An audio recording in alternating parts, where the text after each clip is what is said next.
औज़ुबिल्लाहिमिनश्शैतानिर्रजीम बिस्मिल्लाहिर्रहमानिर्रहीम। नाज़रीन, एक नई वीडियो के साथ हाज़िर खिदमत और उम्मीद करता हूँ आप मेरी इस वीडियो को भी उसी तरह पसंद करेंगे, शेयर करेंगे, लाइक करेंगे और कमेंट्स बॉक्स में जाके कमेंट्स करेंगे जिस तरह मेरी पिछली तमाम वीडियोज़ को आप लोगों ने पसंद किया और कमेंट्स बॉक्स में जाके कमेंट्स किए। नए आने वाले के लिए खुश आमदीद, वेलकम और साथ रिक्वेस्ट कि मेरे चैनल को सब्सक्राइब करें, बेल आइकन को टच करें और ऑल को टच करें ताकि मेरी तमाम वीडियोज़ का नोटिफिकेशन आपको बआसानी दस्तयाब हो सके और मेरी वीडियो से आप लोग इस्तिफ़ादा हासिल कर सकें। और साथ रिक्वेस्ट के कमेंट्स बॉक्स में जाके ज़रूर कमेंट्स करें जिससे मुझे अपनी वीडियोज़ अपग्रेड करने का मौका मिलता है। और उन दोस्तों का इंतहाई तहे दिल से शुक्रिया जो कमेंट्स बड़ा इस्लाह करते हैं, उनका तहे दिल से मैं शुक्रिया अदा करता हूँ। जी नाज़रीन, असल में आज एक छोटी सी पोस्ट मेरी नज़र से गुज़री जो मैं पढ़ता हूँ, फिर उस पर आगे बात करूँगा कि एक बंदे ने दुआ की, बल्कि बंदे ने क्या, मैं तो कहता हूँ, आप मेरा ख्याल कहता है कि पूरी पाकिस्तानी कौम की ये दुआ है जिसमें मैं भी शायद आपसे शामिल हूँ, क्योंकि पाकिस्तान में लॉ एंड ऑर्डर की सिचुएशन जो आपके सामने है, जो कुछ है लिखा है जी, या इलाही मुझे भी लंदन के 10 अरब के महल में बिठाकर पाकिस्तानियों की फ़िक्र करने का मौका अता फरमा। बात तो सही है कि पहले हाथे लुटो तो फिर फुटो, क्यों यहाँ जो रहता है अगर सच बोलता है तो उठा लिया जाता है, जैसे आजकल हो रहा है। और कई बंदे खासकर मुझे जैसे झूठ बोलना नहीं चाहते, ना बोल सकते हैं, क्योंकि सारी ज़िंदगी सच बोल रहा है और सच का साथ दिया है। देखें ना, असल में हमारे साथ हो क्या रहा है। मैं एक और पोस्ट थोड़ी सी पढ़ता हूँ, फिर इस पर इंशाल्लाह आगे थोड़ा सा तफसीली बयान करूँगा। मुशर्रफ दुबई में था। पाकिस्तान से लोगों को ज़्यादातर उस वक्त तक ही प्यार और मोहब्बत होता है जब तक वो ऑन ड्यूटी होते हैं या यहाँ उनकी दाल गलती है। उसके बाद मुशर्रफ दुबई था, राहिल शरीफ सऊदी अरब, ठीक है ना, बाजवा बेल्जियम, कियानी ऑस्ट्रेलिया, शरीफ ख़ानदान यूरोप, जरदारी दुबई। और अवाम महंगाई और तबाही के कब्रिस्तान में कर्ज़ों की अदायगी कर रही है, मगर बोलना मत वरना तुम गद्दार कहलाओगे। ये जी, ये आयशा सिद्दीकी साहब हैं, कोई उन्होंने पोस्ट की है। तो असल में बात वो ये है कि जब तक हमारे यहाँ लॉ एंड ऑर्डर की सिचुएशन ऐसी रहेगी जैसे है, अमीर को कोई हाथ डालता नहीं और गरीब को छोड़ता नहीं। गरीब को पहले महल्ले वाले मारते हैं, फिर पुलिस वाले मारते हैं। यानी गरीब एक आदमी अगर एक रोटी चोरी कर ले तो उसे मार मार के जो है ना वो दुमा बना दिया जाता है। और अमीर आदमी लांचों में पैसे गए डॉलरों की सूरत में, किसके थे आपको भी पता है, मुझे भी पता है, ठीक है। उस कस्टम इंस्पेक्टर को जिसने आयान अली को गिरफ्तार किया और वाहद सिर्फ चशमदीद गवाह था, उसे कत्ल कर दिया गया। क्यों? सवाल है ना। असल में यहाँ पे माफियाज इतने ताकतवर हैं, अब वो बल्कि अब कानून से भी बालातर हैं। कानून भी उनकी घर की लोंडी है, वरना जितनी अंधेर नगरी पाकिस्तान में है इतनी ना हो। उसका रिज़ल्ट देख रहे हैं। मैंने कल की वीडियो में भी कहा था कि हमारा माशाल्लाह जो है ना अफरात ज़रा 38% है, जो कि जनूबी एशिया में सबसे ज़्यादा है। इससे गए गुजरे मुल्क श्रीलंका जो डिफ़ाल्टर हो चुका, अफ़गानिस्तान जो 40 साल से जो जंग में झोंका गया, वो उसमें भी इतना जुल्म नहीं है। उधर भी श्रीलंका के शायद 25 साल या कुछ है, और अफ़गानिस्तान तो माशाल्लाह 1 पॉइंट कुछ है, और हमारा 38%। वजह क्या है कि यहाँ ज़मीर फरोश ज़्यादा है, बिकने वाले ज़्यादा हैं, लूटने वाले ज़्यादा हैं। कई दफ़ा मैं आप मिसाल देता हूँ, शायद चाय वाला जिस पे लोगों ने उंगलियां उठाई, जिस पे कई वीडियोस बनी, हमारे पाकिस्तानियों ने भी तमस्सर किया, लेकिन वो चुपचाप काम करता रहा। इस दुनिया की 5वीं जो है ना बड़ी मईशत बनाने वाला मुल्क है, उसकी मईशत 5वें नंबर पे है। और हमारी माशाल्लाह आपको बखूबी अंदाज़ा होगा कि हम किस जगह पे खड़े हैं। वजह क्या है कि कोई यहाँ पे पॉलिसी मेकर नहीं है, कोई पॉलिसी बनाने वाला नहीं है, बस सबका एक ही नज़रिया है, लूटो ते फूटो। अब देख लें छोटी सी बात कि अब जो कहते थे जी अपना बढ़ के मारते थे गाल, फिर वो चौहान साहब की कि मुझे इस अवाम की समझ नहीं आती कि ये जो शेर दुम दबा के भाग गया, जो कहते जी शेर हैं, उसके दुम दबाने के भागने पे भी गया जियो शेरा, यानी तू किवें नसिया, जिसका भाई वज़ीर आज़म इस टाइम हुकूमत में अभी भी आने से डरता है। और बात वही है कि जो यहाँ खड़ा है उसे गद्दार कहा जा रहा है, और अभी वो तने तनहा है। इससे अच्छा मौका कौन होगा इलेक्शन में उसे हराने का?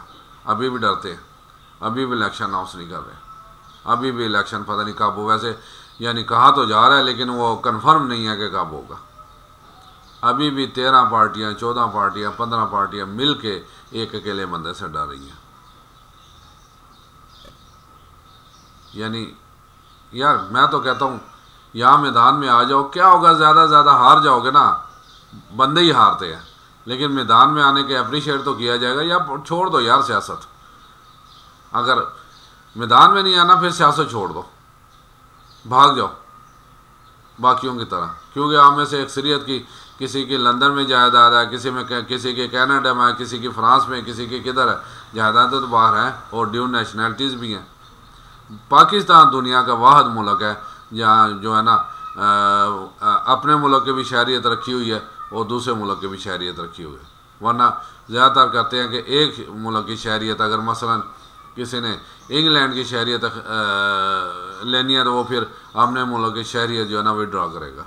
यहाँ पे पाकिस्तान की अपनी भी है और उसकी भी मौज कर रहे हैं। अभी जब इक़्तिदार चाहिए होता है, पावर में आना हो, यहाँ आ जाते हैं, या पावर से निकलें तो बाहर निकल जाए, ऐश करें। खुदारा मैं आवाम से कहता हूँ, चलें आज नहीं कल परसों अगले साल इलेक्शन तो होंगे ना, इस दफ़ा आप हकीकत मानों में बाहर निकलें और वोट डालें और चोर चकों को जो है ना भगा दें। मैं तो आगे एक छोटा सा देखें, मैं पार्टीबाजी से हट के बात कर रहा हूँ, मैं पार्टीबाजी से बिल्कुल हट के बात कर रहा हूँ। मैं कहता हूँ एक छोटा सा फार्मूला शुरू से बताया है कि आपके इलाके में 8 से 10 MPA के लिए खड़े होते हैं, 8 से 10 MNA के लिए खड़े होते हैं। थोड़ा सा रिसर्च करेंगे तो आपको कोई एक अच्छा बंदा मिल जाएगा। अगर एक अच्छा भी नहीं बनता तो टोटल हमें जो है ना वो जो है ना इलेक्शन से बाइकआउट कर देना चाहिए, इलेक्शन हो भी तो टोटल। लेकिन ऐसा होगा नहीं, क्योंकि 8 से 10 बंदों में से एक बंदा ऐसा मिल जाएगा। देखें 100% तो कोई भी आप जो है ना वो दूध का दूल्हा नहीं होगा, कुछ ना कुछ खामियां तो होंगी, लेकिन वो जो है ना गद्दार ना हो, ज़मीर फरोश ना हो, और एक सेकंड में बिकने वाला ना हो, जैसे ये करते हैं। देखें ना अब नई पार्टी बनी, उसमें सब लोटे हैं, जहांगीर तरीन साहब की, कोई कहाँ से आया, आप मैं मोस्टली तो अपना PTI से आए हैं। और फिर मुझे हैरत होती है कि ये कल मेरी ट्वीट गुजरी, ये अपना शहबाज गिल साहब की, उसने अपनी दोस्ती की लाज रखी, वरना एंड पे जो उन्होंने लिखा वो उसकी ज़रूरत नहीं थी। उन्होंने लिखा कि जो लोग PTI को छोड़ कर गए हैं, इनके जाने का PTI को फ़ायदा ही होगा, क्योंकि ज़्यादातर सियासी कचरा था। हाँ, ये बिल्कुल ज़्यादातर की 100% है, मैं तो ये कहूँगा।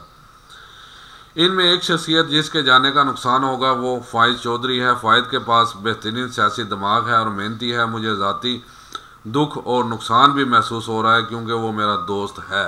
यानी फवाद चौधरी दोस्त है तो ठीक है, वो दूध का दूल्हा है, बाकी दोस्त नहीं थे तो वो कचरा है। यही हमें बीमारी है। और फवाद चौधरी भी कोई 4 पार्टियां बदल चुका है। पीपल पार्टी में ये था, मुशर्रफ के साथ ये था, ये अपना PTI में ये आ गया, चौधरी शुजात के साथ ये रहा, अब जो है ना उधर जहांगीर तरीन के पार्टी में चला गया। ऐसे लोगों की दिल शिकनी करनी चाहिए, ऐसे लोगों को जूतियां मारनी चाहिए जो एक सेकंड में अपनी वफादारियां बदल देते हैं। और सबसे पहले जो है ना इस पे कानून बनना चाहिए कि जनाब जब तक अगले इलेक्शन नहीं होते वो बंदा अपनी पार्टी नहीं बदल सकता। लेकिन कानून बनाएगा कौन? क्यों यहाँ तो सब चोर बैठे हैं, यहाँ तो सब लूटने वाले बैठे हैं, यहाँ तो सब मुफाद परस्त बैठे हैं। बात वही है, लुटोर फुटो। तो भैया फिर वो जिसने कहा था कि मैंने क्या कहता है अपना आगे पढ़ा ही है जी, मैंने यानी पोस्ट पढ़ी है, लिखा था जो आगे मैंने बयान की, जिससे मैंने ये वीडियो स्टार्ट की। या लाही मुझे भी लंदन के 10 अरब के महल में बिठाकर पाकिस्तानियों की फ़िक्र करने का मौका अता फरमा। तो ठीक है, फिर ये ठीक लिखा है बंदे ने कि अब जब यही कुछ होगा, यहाँ पे यही कुछ होगा कि जो अपना अमीर से अमीर तर हो गया। आप बजट देख लें, जो बजट पेश हुआ है ये सिर्फ लोगों को ख्वाब दिखाएंगे और कुछ नहीं है।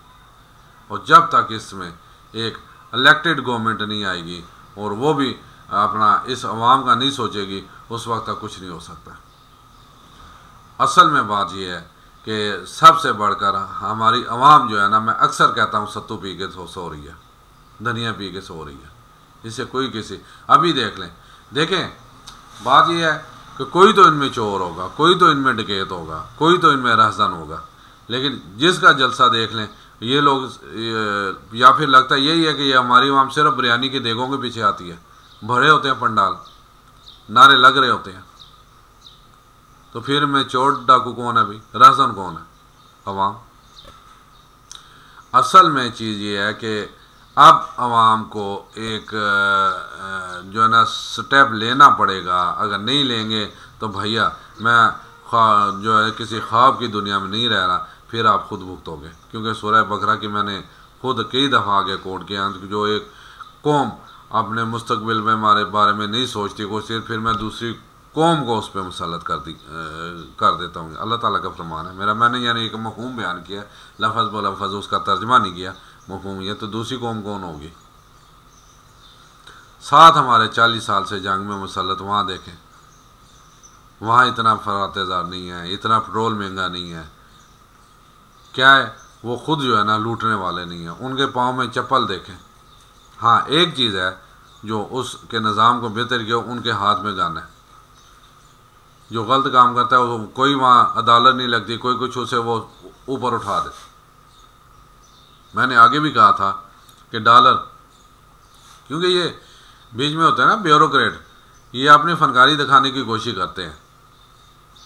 वहाँ डॉलर 100 रुपये पे हो गया तो वो वहाँ सब मुतवी हैं, मौलवी हैं, तो उसने मीटिंग गाल की, उसने कहा जी मुझे डॉलर 80 पे चाहिए। उन्होंने काफ़ी ले दे करने की कोशिश की। यहाँ उसने कहा भाई सीधी सी बात है, बात एक है, या डॉलर नीचे आएगा या तुम ऊपर जाएगा।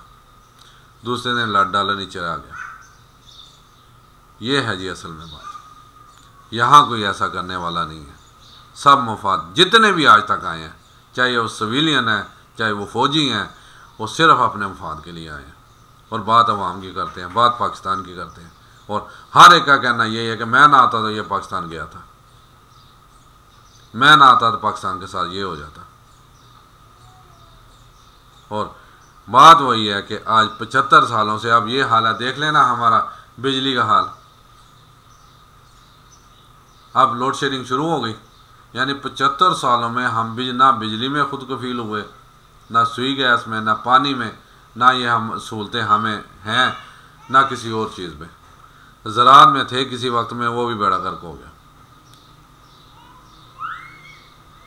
असल में क्या है, असल में क्या है कि जब चोर डाकू हुकूमत में आएंगे, बैठेंगे, तो फिर यही कुछ होगा।